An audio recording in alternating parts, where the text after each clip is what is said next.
Čaute, máme tu nové video a ako vidíte má za sebou nový Scott Spark World Cup, ktorý je postavený komplet na elektrickom radení a elektrickom ovládaní vidlice a tlmiča Flight Attendant. To, ako to funguje, si môžete pozrieť v našom staršom videu, kde to už Stano jazdil a kde hovoril nejaké jeho pocity z toho. A v dnešnom videu si ukážeme, ako si celý ten systém vlastne najskôr napárovať, aby nám to fungovalo, ako to nakalibrovať a prečo to kalibrovať.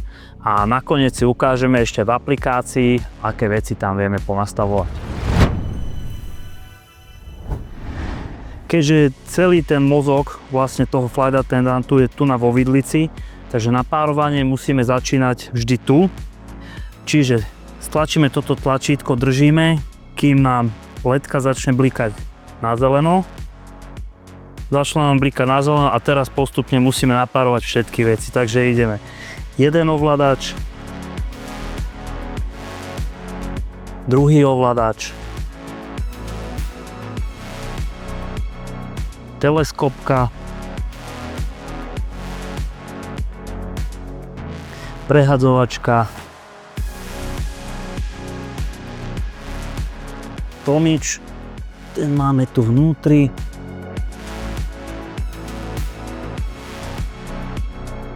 a samozrejme nemôžeme zabudnúť na wattmeter, keďže bez wattmetra ten Flight Attendant nefunguje. Takto máme všetko napárované a nakoniec to potvrdíme opäť na vidlici.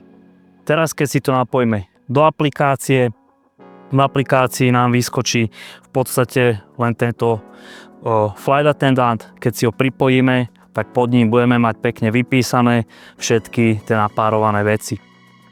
Keď to máme takto napárované, musíme si ten bicykel samozrejme nakalibrovať. Kalibrácia slúži na to, že aby sme si vlastne dofúkali tlmič vidlicu a aby sa ten systém vlastne naučil na nejaké tie tlaky, s ktorými budeme jazdiť. Ak by ste niekedy dofúkovali vidlicu tlmič alebo odfúkovali, treba si to zase na novo skalibrovať. Poďme si to teda ukázať, ako to nakalibrujeme. Dáme si wattmeter naspäť do kluky. Keďže máme všetky veci napárované, teraz sa vrhneme na tú kalibráciu. Počas kalibrácie musíme sedieť na bicykli, potrebujeme mať spojený, musí byť zapnutý aj wattmeter, aby nám to fungovalo. Takže sadneme si na bicykel, aby sme ho mali v sagu, stlačíme naraz tlačítka plus a mínus, držíme ich, kým sa nám rozbliká na tlačítku pedál, zatlačíme do pedálu, chvíľu počkáme, rozbliká sa rýchlo, treba to nahnúť naľavo, opäť sa nám to rozblikalo rýchlo a bicykel zdvihneme hore a takto je to vlastne celé nakalibrované. Keď to máme všetko skalibrované, nastavené, môžeme si to teraz v aplikácii otvoriť a ukážeme si tam vlastne, čo sa tam dá všetko nastavovať. Ako som spomínal, ak budete prifúkovať alebo odfúkovať vidlicu tlmič, ideálne treba si to vždycky nakalibrovať. Ak máte aj AXS-kovú teleskopickú sedlovku a druhý pod na ovládanie, v takom prípade si viete jedno tlačítko nastaviť na ovládanie teleskopky a druhé tlačítko si viete potom nastaviť napríklad na manuálne ovládanie vidlice a to si ukážeme už zase v tej aplikácii, ako si to nastaviť. Takže otvoríme si SRAM aplikáciu. My tu máme náš bicykel už nahodený. Vidíme tu pripojené v podstate všetky tie komponenty. Takže ideme, chceme si ponastavovať nejaké tie veci na Flight Attendant, takže ideme do kolónky Flight Attendant a máme tu ako prvé je Auto Mode.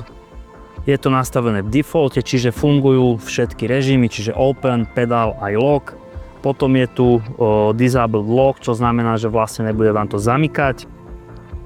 Potom je tu Fork Lock Disabled, v podstate nebude to zamykať iba vidlicu, bude to zamykať tlmič. Prípadne je tam Pedal Disabled, čiže vypne vám to taký ten stredný režim, čiže bude fungovať iba otvorenie alebo tvrdý lockout. Potom je tam Fork Pedal, takže bude v podstate vypnutý ten stredný mód iba na vidlici. Ideálne je nechať si to nastavené v tom defaulte, aby vám fungovali všetky módy. Potom je tu Adaptive Ride Dynamics. Tu nám vám vlastne ukazuje, keď si dáte Auto Detect, tak vám to v podstate autodetekuje vaše wattové zóny. Podľa toho vám to bude všetko vlastne fungovať. Viete si tam, ak viete veľmi dobre svoje wattové zóny alebo podobne, viete si to tam aj manuálne nahádzať. Ideál je zase nechať si to na tom autodetekte minimálne zo začiatku, kým sa to nejako naučí. Ako ďalšia vec je tu Bias Adjustment, funguje to vlastne tak, že dá sa to nastaviť plus 1, plus 2, to znamená, že vlastne bude to držať dlhšie na tom zamknutom režime. Ak to dáme na 0, tak je to samozrejme vyvážené. Potom je tam vlastne minus 1, minus 2 a to zase znamená, že to bude držať dlhšie na tom otvorenom režime. Takže si to nastavím naspäť na 0. Potom je tu pedál senzor, tam je v podstate len informácia o tom vašom wattmetri. Override mode.